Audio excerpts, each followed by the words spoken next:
Assalamualaikum warahmatullahi wabarakatuh. Saya atas nama Alia Rohalis Regar dari kelompok 7. Kami ingin menjelaskan PPT kami yang berjudul Fonem dan Morfologi. Baik, saya akan menjelaskan pengertian fonem beserta contohnya.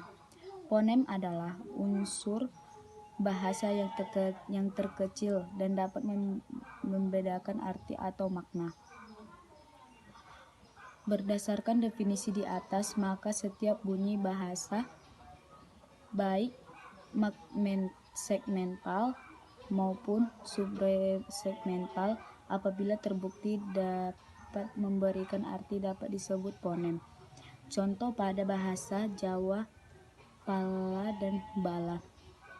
Kedua makna itu mempunyai makna yang berbeda karena adanya perbedaan pada bunyi pada awal kata, yaitu bunyi P dan B, kata pertama dari buah pala.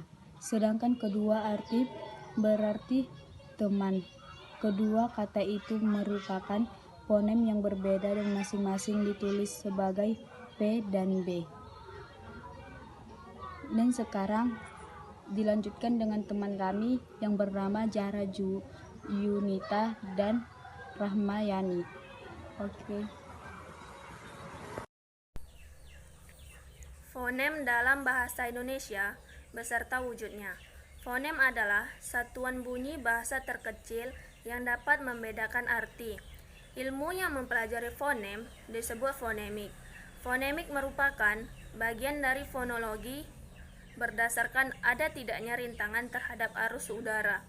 Bunyi bahasa dapat dibedakan menjadi dua kelompok, yaitu vokal dan konsonan.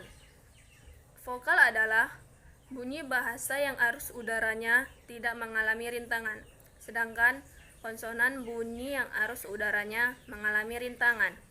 Bunyi huruf vokal dan konsonan. Bunyi huruf vokal. Vokal berdasarkan tinggi rendahnya posisi lidah. Vokal berdasarkan bagian lidah. Vokal berdasarkan posisi strukturnya. Bunyi vokal konsonan. Konsonan hambat letup. Konsonan nasal atau sengau. Konsonan paduan atau iteks. Konsonan sampingan atau teis.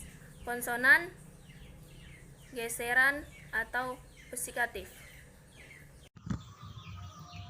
Assalamualaikum warahmatullahi wabarakatuh. Nama saya Rahmayani dengan NIM 0308203096. Saya akan membahas tentang morfologi. Pengertian morfologi beserta contohnya. Morfologi adalah cabang linguistik yang mengidentifikasi satuan-satuan dasar bahasa sebagai satuan gramatikal. Kata morfologi berasal dari kata morfologie. Kata morfologie berasal dari bahasa Yunani. Morfe yang berarti bentuk dan logos berarti ilmu. Morfologi berarti ilmu tentang bentuk. Contoh, makan, makanan, dimakan, termakan, makan, makan. B. Main, mainan, bermain, bermain, main. Fungsi morfologi. 1. Untuk mengetahui bagaimana perubahan-perubahan bentuk kata, baik dari fungsi gramatik maupun semantik. 2. Mengetahui bagaimana seluk-beluk kata. 3. Mengetahui bagaimana suatu arti yang timbul akibat peristiwa gramatik. 4. Mempelajari peristiwa-peristiwa umum, peristiwa yang berturut-turut terjadi, atau dengan kata lain, sebagai sistem dalam bahasa.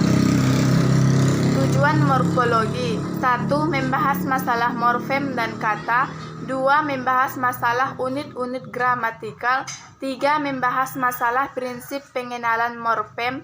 4. Membahas masalah klasifikasi morfem. 5. Membahas masalah proses morfologis. 6. Membahas masalah morfofonemik. 7. Membahas masalah fungsi dan makna afikasi.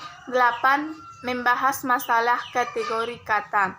Sekian penjelasan dari saya. Wassalamualaikum warahmatullahi wabarakatuh. Dan itu saja yang dapat kami sampaikan. Kurang dan lebihnya saya mohon maaf. Assalamualaikum warahmatullahi wabarakatuh.